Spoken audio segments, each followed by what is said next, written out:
Hey, what do you say, Seattle hockey fans? It's a Monday. We're going to talk about the weekend loss to Toronto. We're going to talk about Boston. And we're probably going to talk about San Jose again because we're not where we want to be right now. Yes, comparative to last season, I get that. But we did not come this far to only get this far. Let's talk about it on this Monday episode of Locked On Kraken.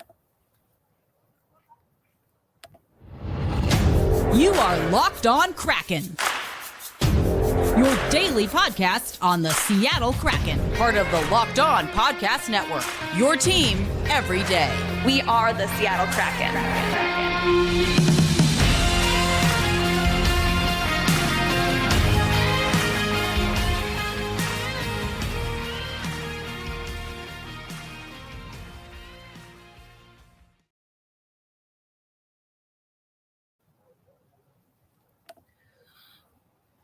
What's cracking, Seattle hockey fans? Welcome to another episode of Locked On Kraken. I'm your host, Erica L. Ayala, having a little bit of fun in the sun this week because it is all hands on deck for women's hockey. We'll probably talk about that a little bit later in the week, but we have plenty of stuff to talk about when it comes to the Seattle Kraken, who are out of the top three in the Pacific Division. We are still in the mix for the wild card when it comes to the Western Conference, but we have some games that we have to win.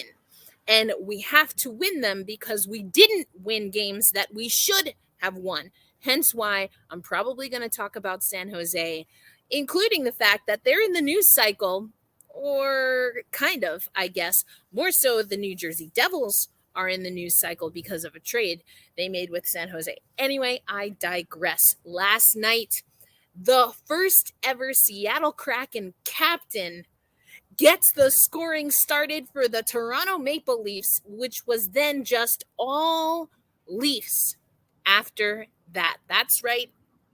It was the return of Mark Giordano. There was a very tasteful tribute to Gio. You love to see that.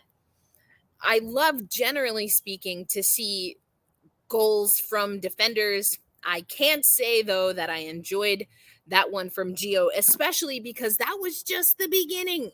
The Seattle Kraken actually scored first, got the account open early, but then that's all she wrote. We lost this matchup to Toronto 5-1 at home. We're still having trouble protecting the house, and that's another thing that I want to talk about. Okay, we didn't talk about the Bruins loss.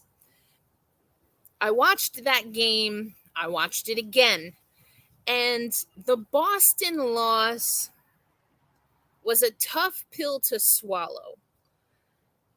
And it was the closest I've seen to Seattle playing Seattle Kraken hockey in a very long time. I didn't like the back and forth. I didn't like the response goals that we gave up to keep Boston in that game. I did like some of the goals or the goal scorers that we saw for our side. Certainly liked that. But overall, it was hard to be upset about that one. And I wanted to, because the thing is, we can't afford losses at this juncture. The strength of schedule, I've talked about this before, probably a couple of weeks ago now. The strength of schedule theoretically benefits the Seattle Kraken down the stretch. When we had that table with Pacific Division contenders, we talked about that on that. I've talked about it on Locked On Kraken. That doesn't matter, though, when you're losing games to San Jose, when you're giving up goals that you shouldn't be giving up. We'll talk about that a little bit in the Toronto game because we saw not one, but two goaltenders in that game. So there's just a few things you have to clean up. But I don't want to get into Boston too much because, again, the most recent game is the game against the Toronto Maple Leafs where we just didn't have it. And yes, of course, people saying you just didn't have it. That's going to happen. Yada, yada, yada. I get that. Again, we're in the part of the season where that's not going to cut it. Some of the things that we heard from Dave Haxtell. We also heard from Eberle. I'm going to focus on those two. But it's been a couple of tough results. I agree. It's been tough. The Boston result, again, in a vacuum, I can understand that one a little bit better. That's the best. I mean, that's the best team in hockey right now, in men's hockey, in the NHL. That's the best team in the NHL right now. And we fought. We were great on the forecheck in particular, just checking overall. There were some great plays, and we saw some energy. We saw some fight, some piss and vinegar, right? As my guy Donnie Boy might say. But then, Vince Dunn gets it going for us in the first 5 minutes of the game, which I love to see. We've talked about the stats before. The Seattle Kraken are a team that really need to start early and often. We got the early part, but we didn't get the often part. Now, a former member of the Seattle Kraken scored the second goal in this game. That's Mark Giordano. This was a response goal, though. We gave up a response goal, Gio at 4:58. So, just over a minute after Vince Dunn scores. That's not what we want. Then Tavares scores. Then, another Then Tavares scores. And then we get another goal for the Toronto Maple Leafs in the first period. I don't know why this isn't scrolling for me. There we go. Oh, right. And then 2 Austin Matthews goals. I couldn't remember. Yeah, of course, it was Austin Matthews who scored a brace. Okay, so, in the post-game scrum, I thought it was interesting. Piper Shaw in particular was asking about net front presence. I've talked about that before, and the net front presence. It was interesting, especially to hear Eberle talked about Boston, and maybe that being a little bit of a challenge, more so that they were allowing other teams to be close to the net and have those second chances, whilst also, and I think this is where Piper was trying to go, maybe the Seattle Kraken not getting those chances. Another topic of conversation was from the face-off circle. So if you look at face-offs, 71 to 29%. 71% success rate at the circle for the Toronto Maple Leafs. And we heard it earlier. We talked about this way early in the season, in preseason, in training camp. Checking is a part of this, but the Seattle Kraken want to play a possession game. So that's why they're a checking team. The Seattle Kraken want to play a possession game. That's why they have to win faceoffs. Another thing that we heard was just about, again, specifically on faceoffs, offensive zone draws. That's something that Dave Haxtell talked about. So there's a lot of work that the Seattle Kraken need to do. And we're going to talk about who they're playing and how that it falls into a unique situation for the Seattle Kraken. And this goes to something Eberle said. He said, we control our own destiny. And I want to get into that a little bit because I think, yes, there is still a window where the Seattle Kraken can control their own destiny, but they have to be ready to do it. Let's talk about that coming up next on this episode of Locked on Kraken. But I want to let you know that this episode of Locked on Kraken is brought to you by Athletic Greens. Now, I've talked to you before about Athletic Greens. As you can likely see, I am on the road. Once again, your road warrior, just like the Seattle Kraken, or at least we hope. I'm on the road all the time, and getting the nutrients that I need to have the energy to do this podcast, among the other millions of things that I do, can be difficult unless I want to spend an just ridiculous amount of money on nutritional supplements and things of that nature. And then I have to carry all of them with me, check an extra bag. I'm spending like $100 a week on all of that. No more with Athletic Green. The AG1 formula, 1 scoop in 8 ounces of water. I shake it up in the bottle that they gave me, and I'm getting 75 high quality vitamins, minerals, whole food source, superfoods, probiotics, and adaptogens. It's good for your skin. It's good for your gut. It's good for your energy. It's good for your overall health. And what especially is great about it is it's good for your wallet, which goes back to it being good for my health. So, I love this story because I can resonate with it. Again, you can spend about $100 a day. I said a week. You can spend $100 a day. And that's some of the research that the founders of Athletic Greens did, is they know how expensive this can be and they wanted to make this accessible. So it's cheaper than getting all of the supplements. It's an all-in-one situation, and it costs you about $3 a day. Yes, please sign me up. That's why I love Athletic Greens, and you can get in on it too. We've talked about it before. AG is a great sponsor here for us, and so you will get your first purchase, you'll get a year supply of the immune supporting vitamin D 5 travel packs. Love the travel packs, makes everything so much easier. Now I just kind of portion it out, how many days and how many scoops, which is also super easy. But you can get that with your first purchase. All you have to do is visit athleticgreens.com/NHL network. Again, that's athleticgreens.com/NHL network to take ownership over your health and pick up the ultimate daily nutritional insurance. All right, folks, we here at the Locked On Network know that the trade deadline is looming. You might forget if all you do is follow Locked On Kraken, but don't worry, because we've got you covered. Join us live on the Locked On NHL YouTube channel from 2 to 4 Eastern Time as the Locked On NHL hosts break down the biggest deals from across the league. The Locked On Podcast Network has your team every day. Now, I hope that we have some things to report, but I don't know. But I will do my best to hop on with the Locked On NHL crew. More details on that to come. All right, let's get back to Seattle because, I would love to talk trade deadline. There are some rumors that have been swirling around. We're going to talk about that coming up on this show. But first, I want to get back to some of the stats that we have. I want to talk about the roster, which, again, will set us up to talk about the trade deadline.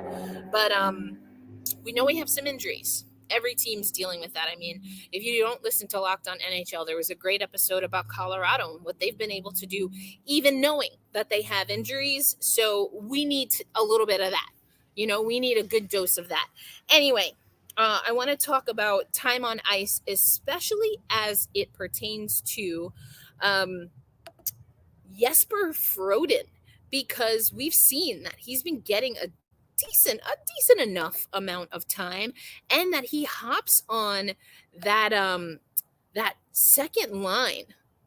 He hops on that second line for the Seattle Kraken. He has in the last game against Toronto, I should say, he played 13 minutes.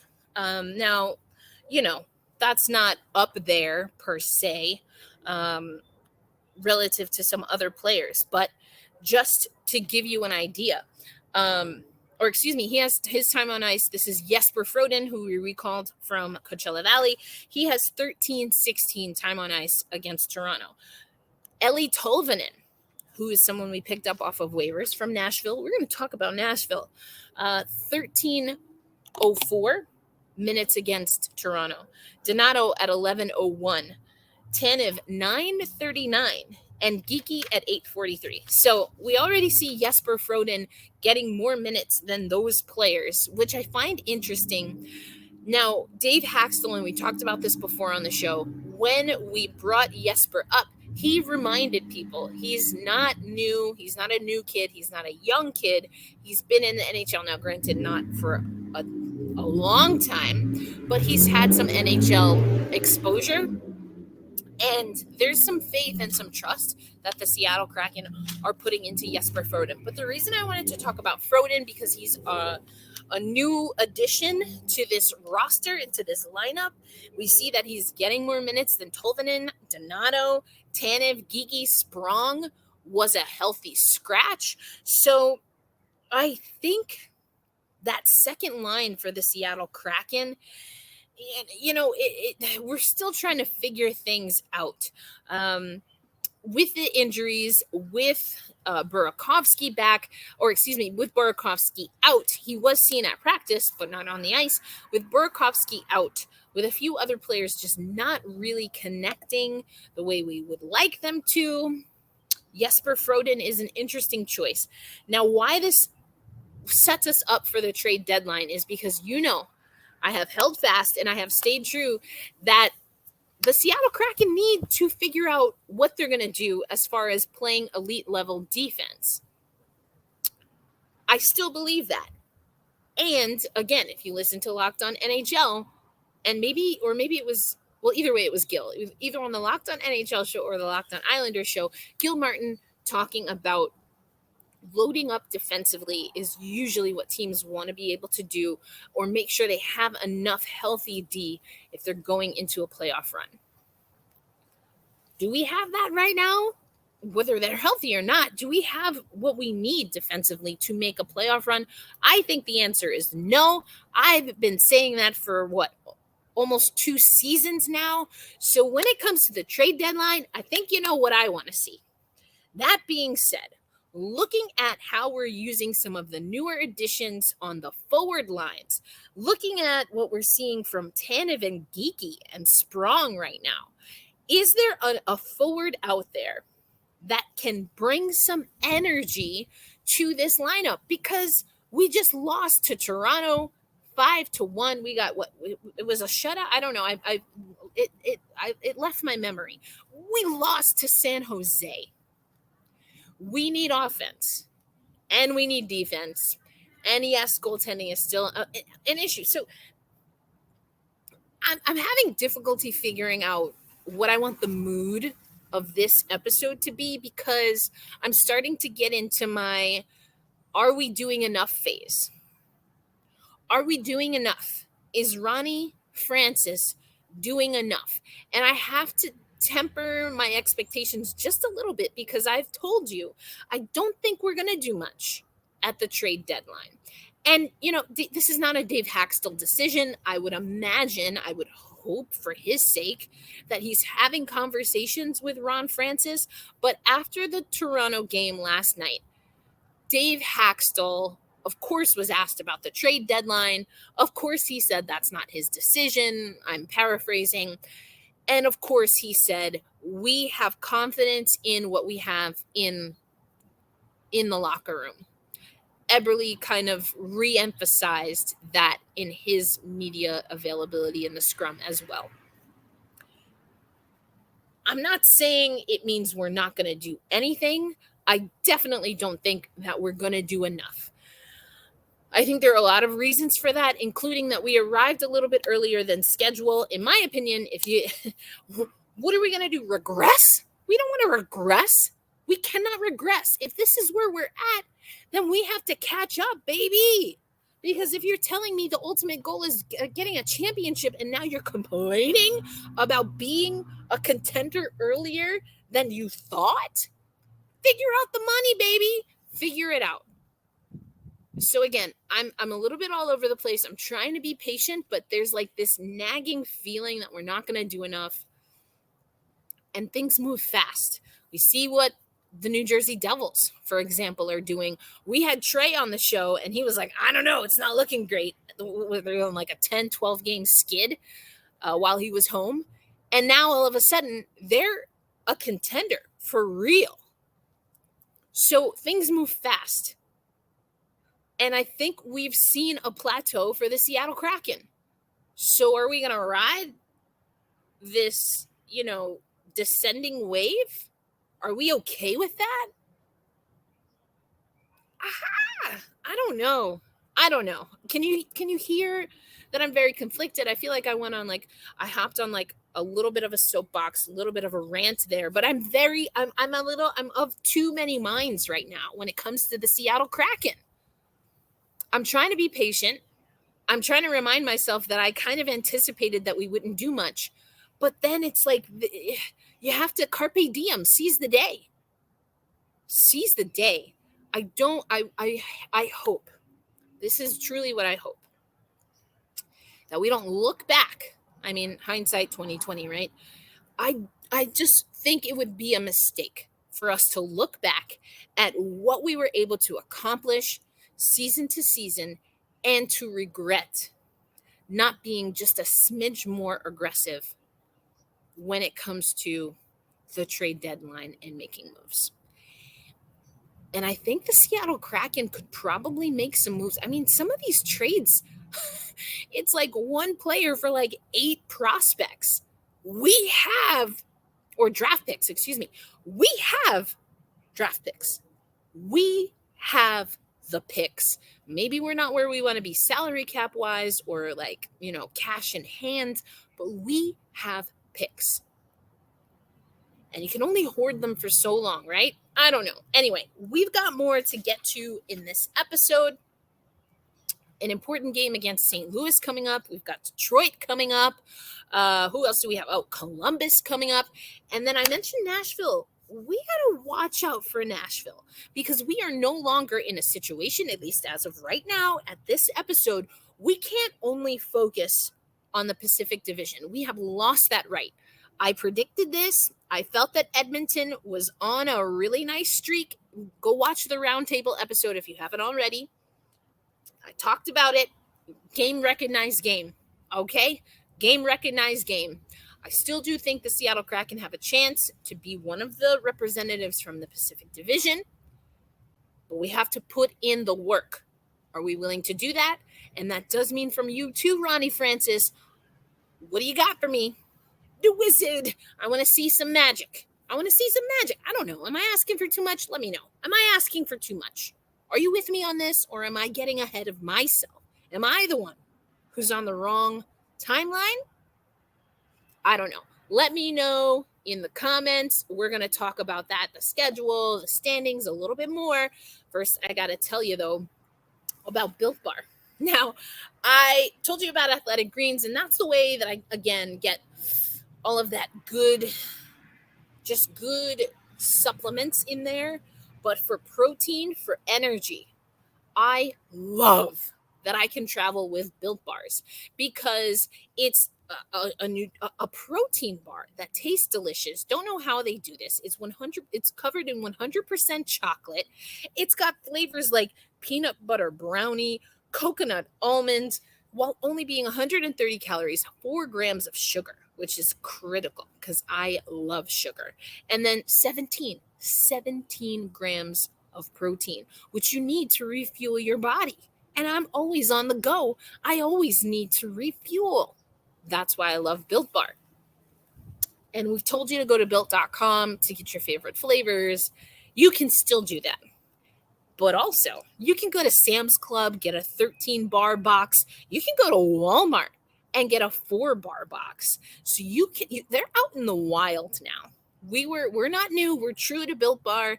And now you can tell your family, your friends, your colleagues that you remember when you can only find these online, and now they are in stores. Go to Sam's Club, you get the 13-bar box, brownie batter. Oh, amazing. You go to Walmart, you get a 4-bar box, including cookies and cream, double chocolate. Can you tell I'm a chocolate fan? I love chocolate. Double chocolate is like my go-to. So go ahead and do that. You'll thank me later. And as I always like to say, happy snacking. All right, folks, we've got one more segment of me ranting or whatever I'm going to do. Who knows? No, I have some things that I want to talk about. St. Louis coming up. That's going to be a big one. We, again, didn't get it done against the Toronto Maple Leafs. Toronto, a solid team. Sure, I get that. But, respectfully, we got to play better. So before I get to who we're going to play, we're going to get to that. We have Boston Edmonton tonight. I mean, we're rooting for Boston, right? We're all doing that. We're all in unison rooting for Boston tonight.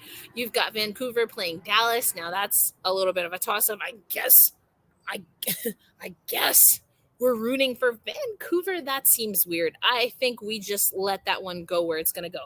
Then you've got the Vegas Golden Knights playing Colorado. Now, this is where it gets dicey because, again, we're no longer in top 3 in the Pacific Division conversation. Not until we get off of this skid. We've lost our last 3. But teams like Nashville's won their last 3.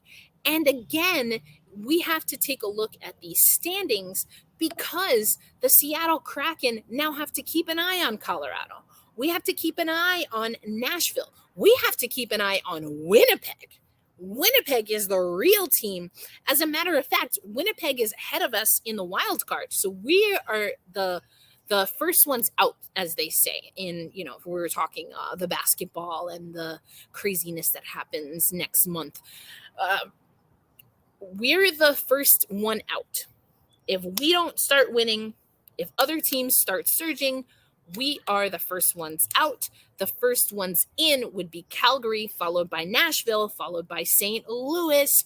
Why do we want to keep an eye on Colorado? Well, because they hold down the 3rd position in the Central Division, in the Western Conference Central.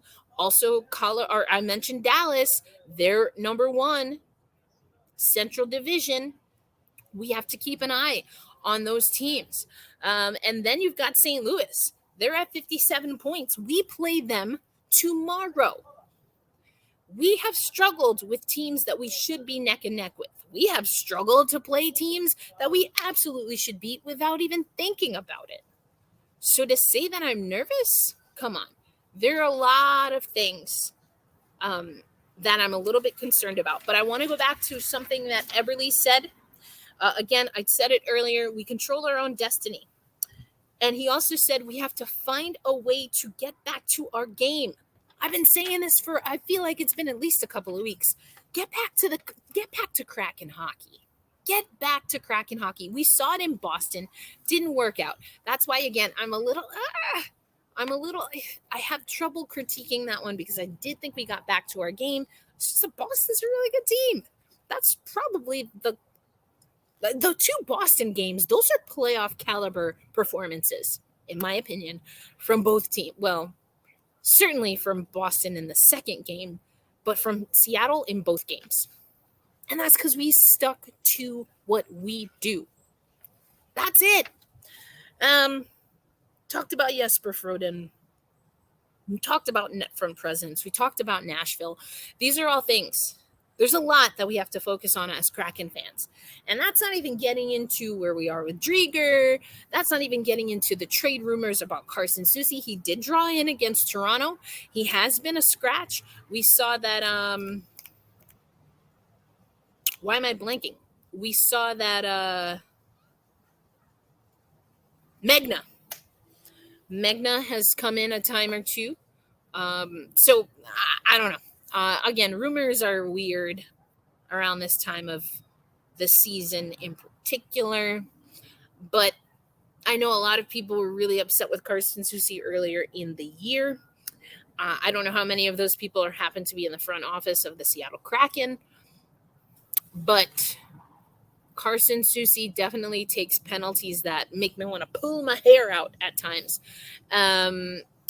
Allegedly, there are reports that his representation is not pleased with how conversations are going with the Seattle Kraken. So we're going to get through the St. Louis game. We also have Detroit again coming up. We have Columbus again coming up. We're on the road for a nice stretch here. But eventually this week, I do want to get into, we did this leading up to last year's trade deadline a little bit, and certainly in the off season. But let's talk about who are our free agents, who are our restricted free agents. We know there's some players like my boy Ryan Donato who are on 1-year contracts. We've got goaltenders, defenders on 1-2-year contracts. So we gotta let's talk about that this week. And that'll do. As I say, be kind to yourself. I really want to focus on that because I think I've been learning that it's easier for me to be kind to others when I prioritize being kind to myself. And so part of the reason I'm in the sun this week is because I'm revitalized by vitamin D. And when I don't have my athletic greens, see what I did there, or my little vitamin D supplements, I can get a little, so I got to take care of myself. That's how I can be kind to one another, or to others. That's how I can make sure I have the energy that I need. So I want to say that. Just be kind to yourself. Focus on that for the week. We'll talk about other people later, right? Be kind to yourself. And I'm so glad, if this is the case for you, that part of your wellness journey or things that make you happy and spark joy is joining me right here on Locked On Kraken. It is an honor, it is a joy, it is a privilege that I take very seriously to be the host of this show, first ever and only host of this show. So be kind to yourself. We got a game day to talk about tomorrow, where we've got more free agency stuff. So it's going to be a jam-packed week. And again, I think I have a pretty nice setup. I'm enjoying it. So we should be on track for this week. All right. Until tomorrow, thank you as always for making Locked On Kraken a part of your daily routine. Make sure you check out some of the other shows, because it's that time of year, folks. We got a lot going on. And, we have to kind of keep an eye on what other folks are doing. All right. Until next episode, thank you so much. And as always, hey, let's go Kraken. Peace.